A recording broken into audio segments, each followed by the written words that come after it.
Have you ever felt a déjà vu so precise it made your stomach drop, like you'd lived this exact moment before, down to the sound in the room and the thought in your head?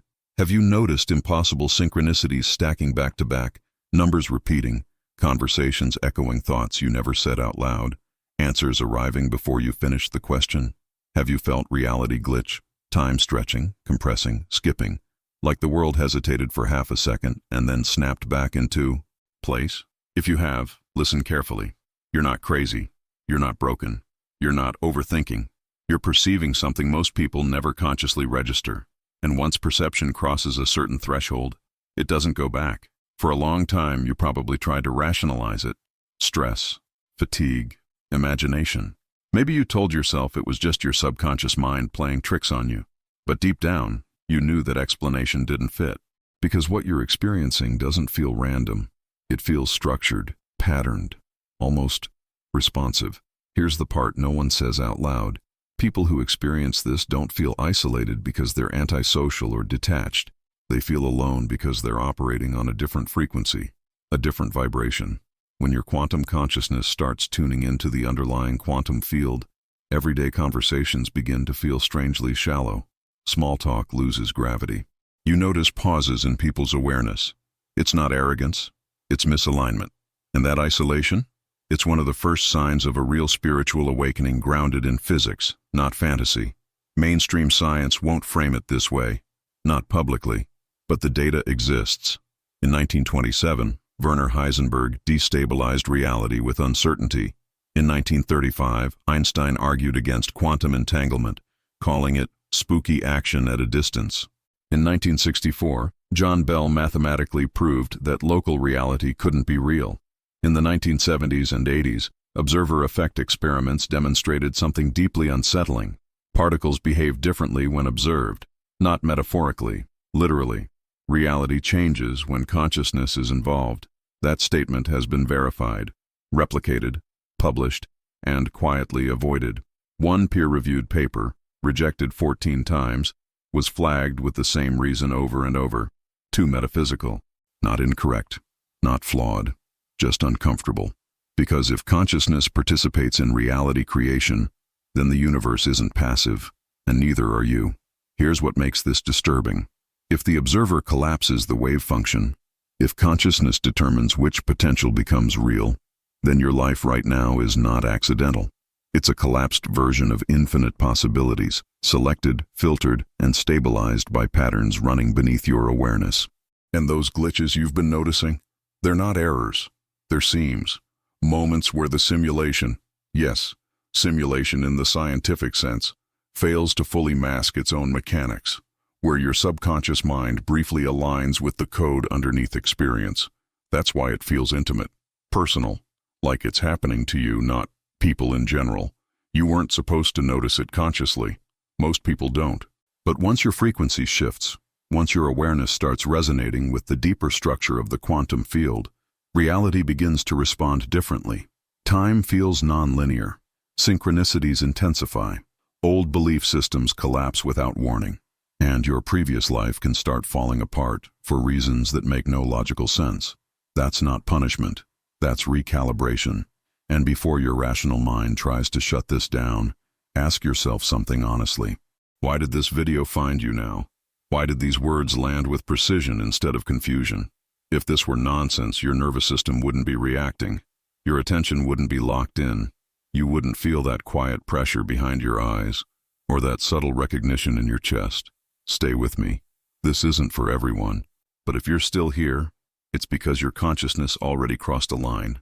And in the next part, I'm going to show you exactly what that means, and why nothing feels the same anymore. Before we go any further, let me say this clearly. What we're talking about here isn't abstract theory. It's lived experience. So I want you to do something deliberate. In the comments, share one synchronicity you've experienced that you still can't explain. Be specific. The timing, the detail. I'm reading everyone, because patterns only emerge when they're shared. If this resonates, a simple like quietly signals the algorithm to surface this conversation to others who are searching for the same hidden reality, not for attention, but for connection. And if something clicked internally while listening, consider subscribing, not as a channel action, but as an entry into a community of people operating on a different frequency. If you're here, you belong. And what comes next will make that even clearer. Physics crossed a point of no return on April 23, 1961, when Klaus Jönsson, a German physicist at the University of Tübingen, performed the modern double-slit experiment using single electrons, one particle at a time, no observer watching. The electrons behaved like waves, spreading through both slits simultaneously, existing as pure probability inside the quantum field. But the moment a measuring device was introduced, when observation occurred, the pattern collapsed. The wave became a particle, one location, one outcome. Reality didn't decide until it was perceived. This result has been replicated thousands of times. It's not debated. What is debated is what it implies.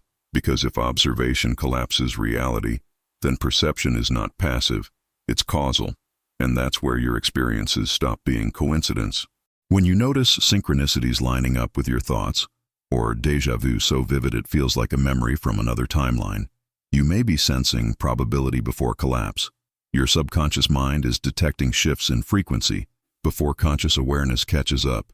That uneasy feeling, like reality briefly slips, isn't confusion. It's misalignment between expectation and outcome. In 1982, Alain Aspect proved quantum entanglement violated local realism, confirming that information travels instantly beyond space and time. Separation is an illusion.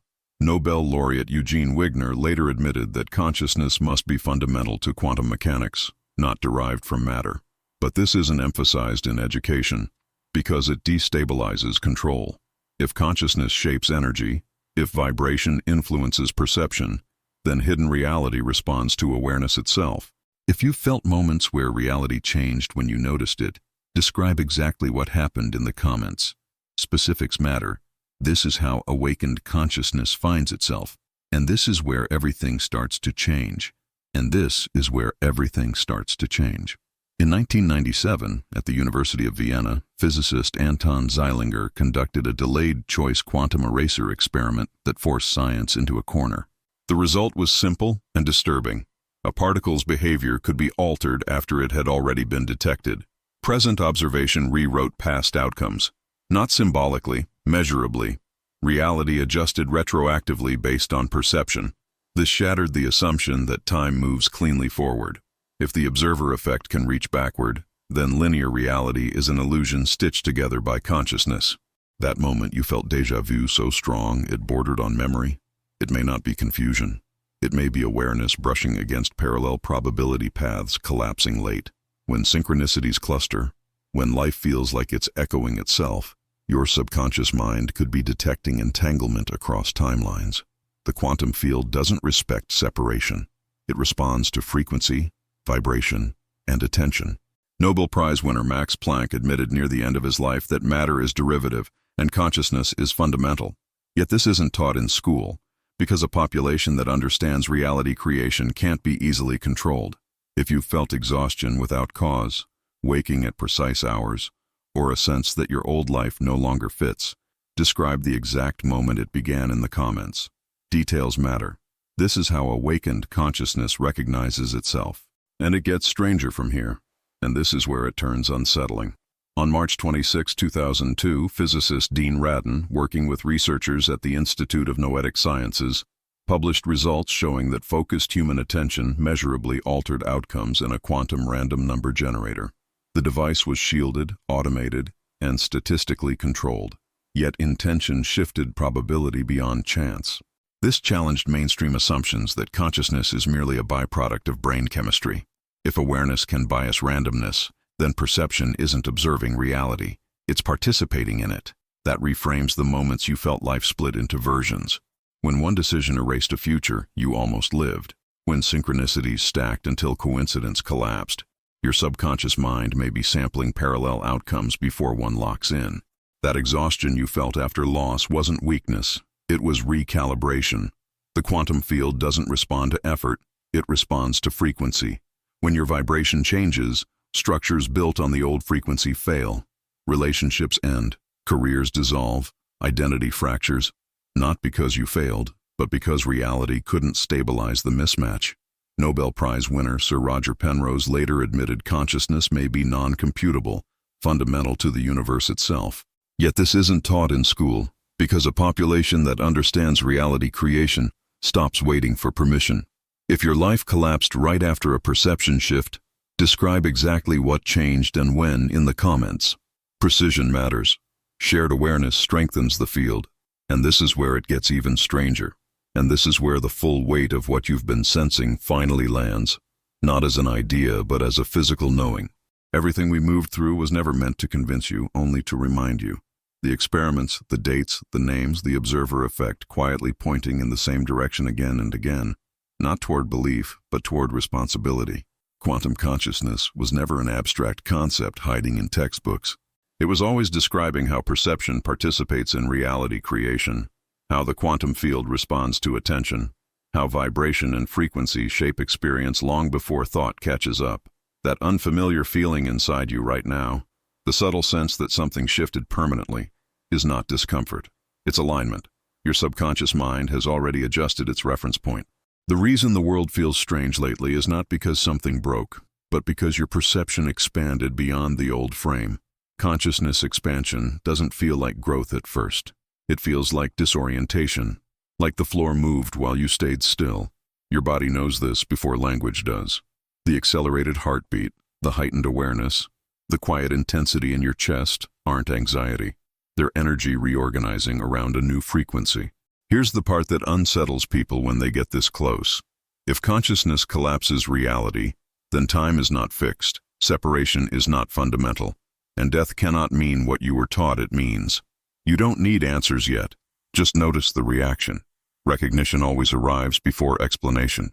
The hidden reality you're brushing against has been softened, delayed, and fragmented for generations, because a mind that understands its role in creation cannot be easily guided, managed, or distracted. This knowledge wasn't lost. It was suppressed, and you didn't arrive here randomly. Alignment brought you here, not chance. What you're feeling is not a new power activating. It's an old one returning. Awakening is not gaining ability. It's remembering capacity that was trained out of you. Reality has never been happening to you. It has always been moving through you, responding to where your awareness rests. And once that truth lands, something inside you crosses a threshold you can't step back from. You can't unsee it. If this resonates in your body, not just your mind, make it tangible. Comment, "I am the observer," not as a phrase, but as an act. Spoken intention collapses probability. It strengthens the collective frequency of this space and draws others who are waking simultaneously. You are not alone. Thousands are arriving at this realization together, and this channel is a meeting point. Feel this moment before moving on. What happens next depends on the choice you make in the next few seconds. If this resonated, don't negotiate with your logical mind. Subscribe now, before it convinces you this was just a video. And comment below, "I am the observer." Well, not as a phrase, but as an act. Public intention collapses probability.